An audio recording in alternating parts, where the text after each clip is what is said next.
You're listening to the N2K Space Network.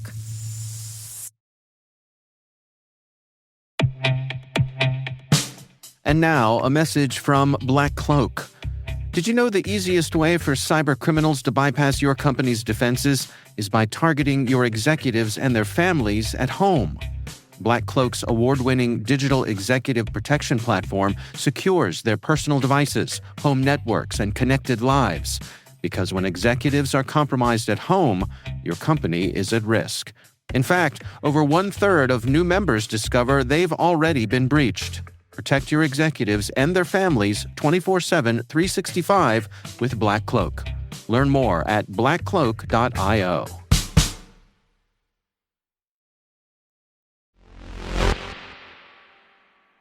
Today is March 4th, 2025.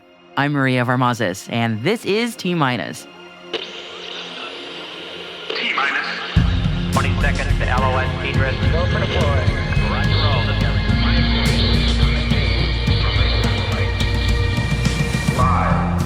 iSpace sets June 6th for Mission 2's landing date on the Moon. 4. Rocket Lab to launch a dedicated Electron mission for Japan's IQPS on March 10th. 3. AST SpaceMobile releases Q4 and 2024 financial results. 2. U.S. Space Force selects BAE Systems for $151 million Forge contract. 1. ESA selects Redwire to design a new Mars spacecraft.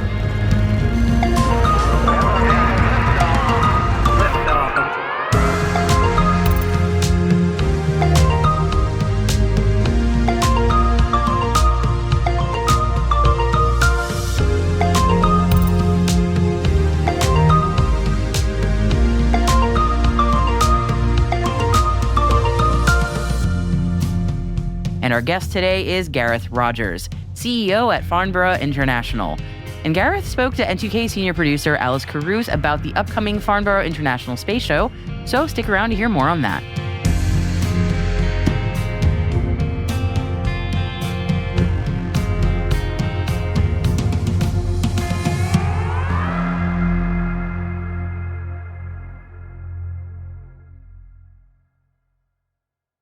Happy Tuesday, everybody. Let's get into it, shall we? Redwire has been awarded a study contract by the European Space Agency to conceptualize a spacecraft platform that could be delivered to Mars as part of the ESA LightShip initiative. Redwire's Belgian subsidiary, Redwire Space NV, has been awarded one of 4 independent parallel industry studies to define the parameters for this interplanetary spacecraft. The consortium seeks to evaluate viable smallsat platform solutions for future missions to Mars, which shall be carried as passengers on board LightShip. And for its part, LightShip will be an electric propulsive tug that can carry passenger spacecraft to Mars, and also offers navigation and comms services. Redwire's solution is built around an adapted version of its small satellite platform called Hammerhead and its proven avionics capabilities, which launched most recently on ESA's Hera mission. No further details were shared about the contract value or on the timeline for delivery of the designs. BAE Systems has received a $151 million contract from the U.S. Space Force's Space Systems Command to further develop the Future Operationally Resilient Ground Evolution, also known as FORGE, Command and Control Ground System. BAE Systems will receive the funding to build upon critical milestones achieved in Phase 1 of the FORGE C2 prototyping effort, to deliver a prototype ready for SSC's next-generation overhead persistent infrared system. The Space Force says the contract aims to enhance the country's ground missile warning and tracking capabilities by developing a prototype designed for the next-generation overhead persistent infrared, or next-gen OPIR, system. AST SpaceMobile has released its Q4 and 2024 financial results. The space comms company has had a successful 12 months. Abel Avelin, founder, chairman, and CEO of AST SpaceMobile, shared that the company, quote, advanced our customer ecosystem, formalized definitive commercial agreements, and expanded our U.S. government capabilities. AST's first Bluebird satellites are fully operational in low Earth orbit, with the production of a further 40 Bluebirds currently underway in their Midland, Texas headquarters. AST reported nearly $1 billion, yes with a B, in cash equivalents, and restricted cash as of the end of 2024. Now let's head on over to New Zealand, and Rocket Lab has announced a launch window for the first of 8 planned dedicated Electron missions for its Japanese customer, the Institute for Kyushu Pioneers of Space, also known as IQPS. The mission, named The Lightning God Reigns, will launch from Rocket Lab's private orbital launch site in New Zealand during a launch window that opens on March 10th. The mission will launch a single synthetic aperture radar imaging satellite to a 575-kilometer circular Earth orbit for IQPS called QPS SAR-9. The spacecraft will join IQPS's growing Earth imaging constellation that delivers high-resolution monitoring from specific locations every 10 minutes. And going to Japan now, and iSpace has announced a landing date and time for the Hakuto R Venture Moon Mission 2 Resilience lunar lander. The Japanese commercial space company is aiming to touch down on the lunar surface at the Mare Frigoris. The spacecraft was launched in January on the same launch as Firefly's Blue Ghost. But iSpace says should conditions change, there are 3 alternative landing sites that are being considered, with different landing dates and times for each. A decision about landing will be made in advance, but the window for landing is open from June 6th through June 8th, 2025.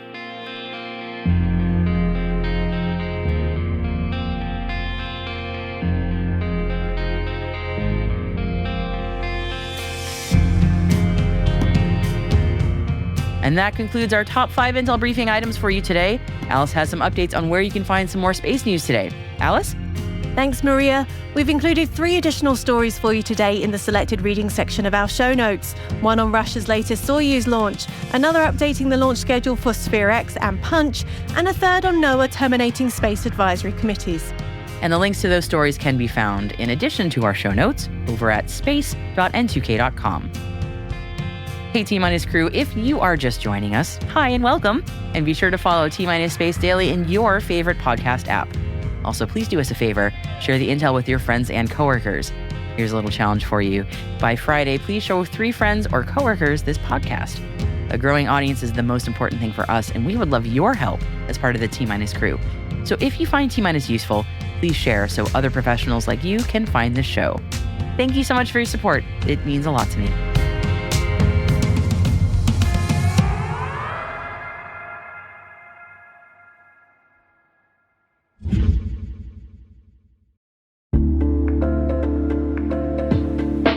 Hey everybody, Dave here. Have you ever wondered where your personal information is lurking online?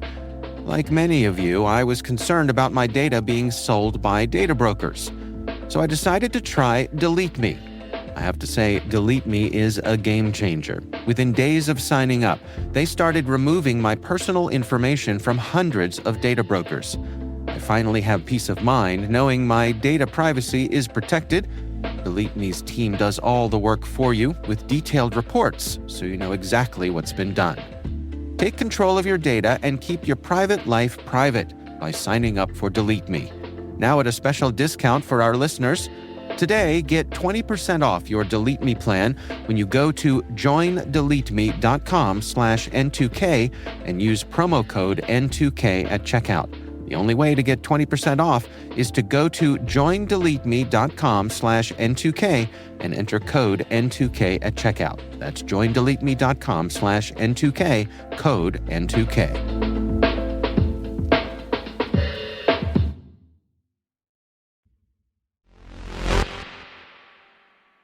Our guest today is Gareth Rogers, CEO at Farnborough International.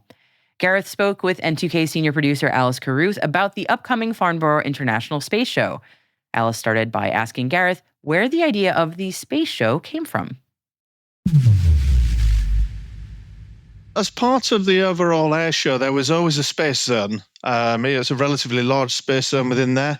And what became clear is that as space becomes a much more important area of sort of the aerospace defense domain, it became clear that actually there was a need for a space show within there, in terms of pioneering that commercial space age, advancing space domain, and also in terms of really offering a platform that was outside of the air show, because actually the air show is, it's buying and selling aeroplanes, it's buying and selling military equipment.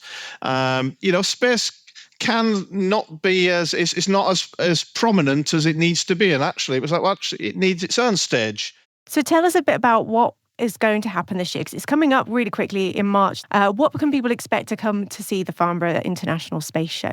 So it's held 19th, 20th of March at the Farnborough International Conference and Exhibition Centre.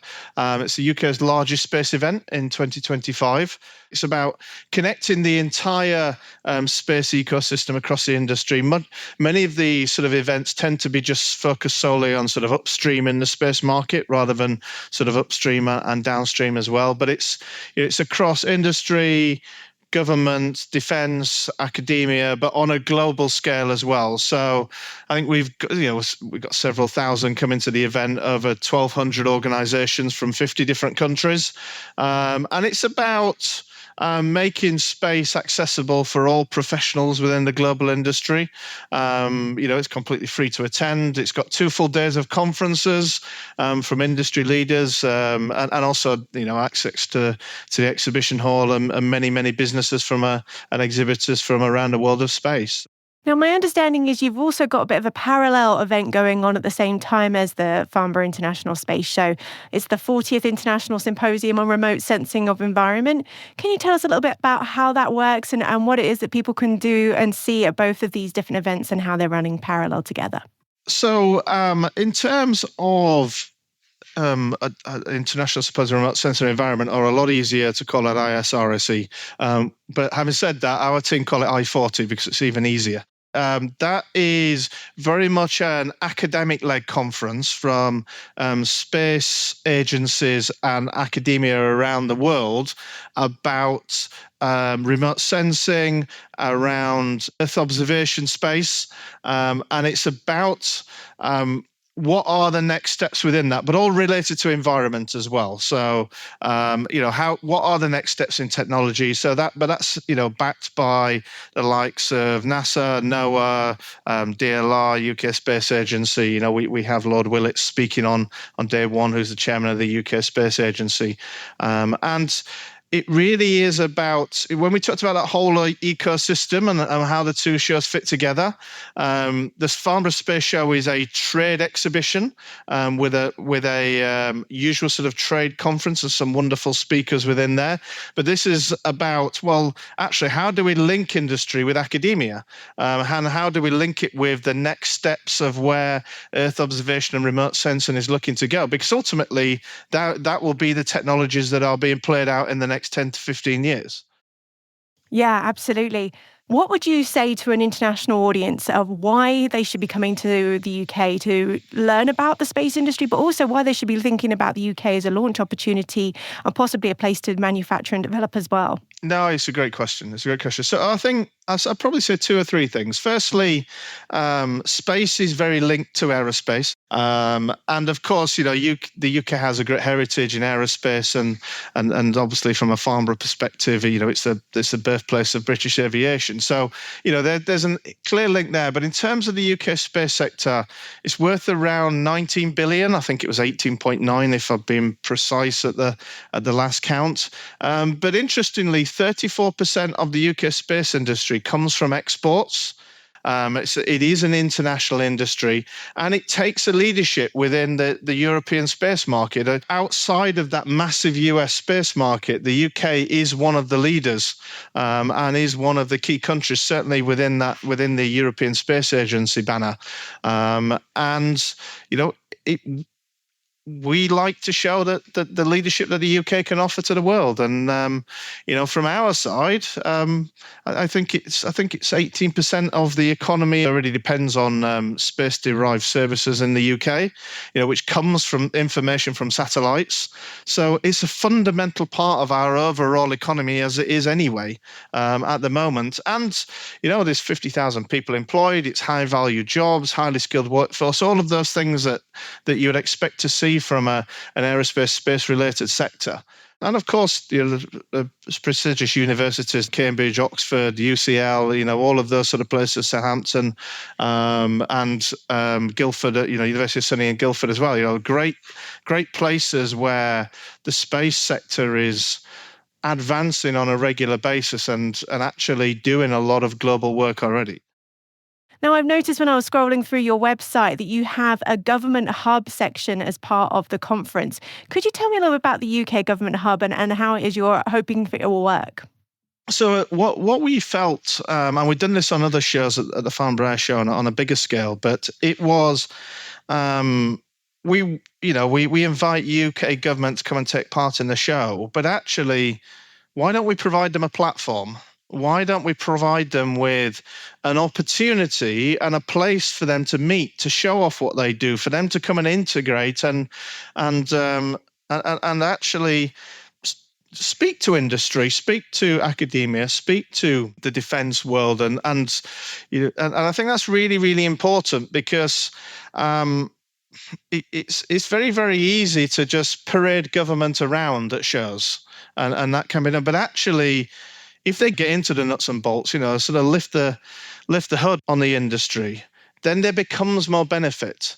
And also, because I said we are a global show, it's not just about the UK. It's how do you do business with the UK? How does the UK help you do business abroad? And that's what it's there for. It's just it's put it into one sentence, a physical manifestation of the UK government, but at the show, at a trade show. And we launched it for the first time at the Farnborough International Air Show 2024, and it was a roaring success. So it's a great piece, and the government really appreciate it. What a great opportunity for people there. What else was it you'd like our audience to know about the FISS conference that's coming up? What is the big key pitch you'd say for this year? So I will split that into two. I'll talk about the exhibitors, and then I'll talk about the actual conference program as well, because there are two great aspects to it, all sort of wrapped around that, the great convening power that Farnborough's always been able to exhibit. So, we have sort of 80, 90 exhibitors, and that's actually growing. The likes of, the major global companies, Babcock, Rolls-Royce, Viasat, Lockheed Martin from the US, L3 Harris, from the US, KIPC, Global Spaceport Alliance, Space South Central, Mag Drive. We have Cornwall Space Cluster, which obviously have a big place in the UK, and many, many more of that SME, but you've got the whole piece, and alongside that is our Business Connections Exchange, because it's about putting buy side and sell side together, as well as then the ability to speak to government. So that kind of sits within the exhibition piece and doing business. But of course, then there's the ability to learn and thought leadership, which is really important from our side as well. We're going to have more than 180 experts, space agencies, government officials, industry leaders confirmed to speak at both the Farnborough International Space Show and I-40. That's one hell of a conference program. Speakers from Rolls-Royce, Thales Alenia, NOAA out in the US, Babcock, ESA, UK Space Agency. We even got the Egyptian Space Agency speaking amongst many, many others. And I'd encourage people to go and look at the programs and come along to it, because there really is going to be some great insight and some great thought leadership piece. The team have pulled together a fantastic program across the two events from a conference side, and to me that's really where the success of the show will be, in those two areas. I mean, ultimately it's about, can you do business, and can you teach things to people and help people with their business as they attend the show.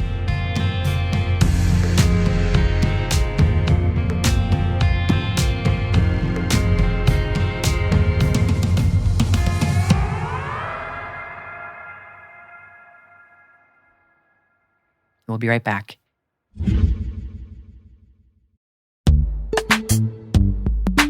And now, a message from our sponsor, Zscaler, the leader in cloud security. Enterprises have spent billions of dollars on firewalls and VPNs, yet breaches continue to rise by an 18% year-over-year increase in ransomware attacks and a $75 million record payout in 2024.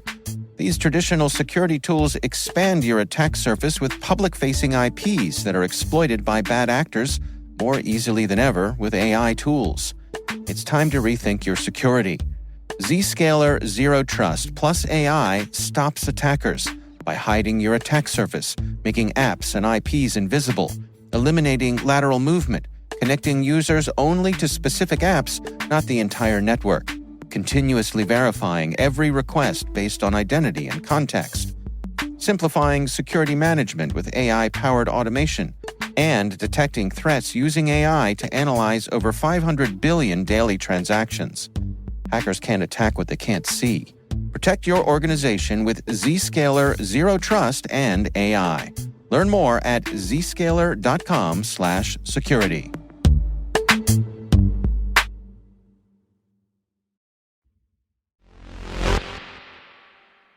Welcome back. It is the week of the moon here in the United States, as we've already experienced the highs of Firefly Aerospace's Blue Ghost's perfect touchdown on the lunar surface, and we're eagerly awaiting for Intuitive Machines' IM-2's mission to join it. The Athena lander, which was launched on February 27th, fired its engines for 8 minutes and 12 seconds on Monday, slowing the spacecraft down and entering lunar orbit. It's now all set to make a landing attempt later this week. And according to a social media post from Intuitive Machines, flight controllers plan to analyze data to verify the lander's targeted circular orbit and confirm Athena's expected landing time. They say that Athena continues to be in excellent health and is expected to send lunar orbit selfies over the next 2 days before making a landing attempt on March 6th. And can you believe it? We are going to see a second commercial lunar landing just this week. What a time to be a space nerd, huh?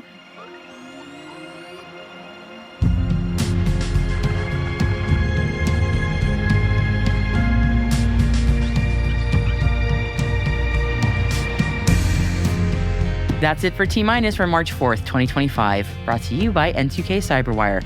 For additional resources from today's report, check out our show notes at space.n2k.com. We're privileged that N2K and podcasts like T-Minus are part of the daily routine of many of the most influential leaders and operators in the public and private sector, from the Fortune 500 to many of the world's preeminent intelligence and law enforcement agencies. N2K's senior producer is Alice Carruth. Our producer is Liz Stokes. We're mixed by Elliot Peltzman and Trey Hester, with original music by Elliot Peltzman. Our executive producer is Jennifer Iben. Peter Kilby is our publisher, and I'm your host, Maria Varmazes. Thanks for listening. We will see you tomorrow.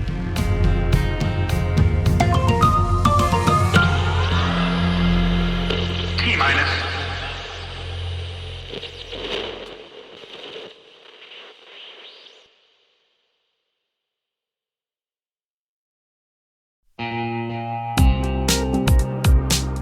Cyber threats are evolving every second, and staying ahead is more than just a challenge, it's a necessity. That's why we're thrilled to partner with ThreatLocker, the cybersecurity solution trusted by businesses worldwide.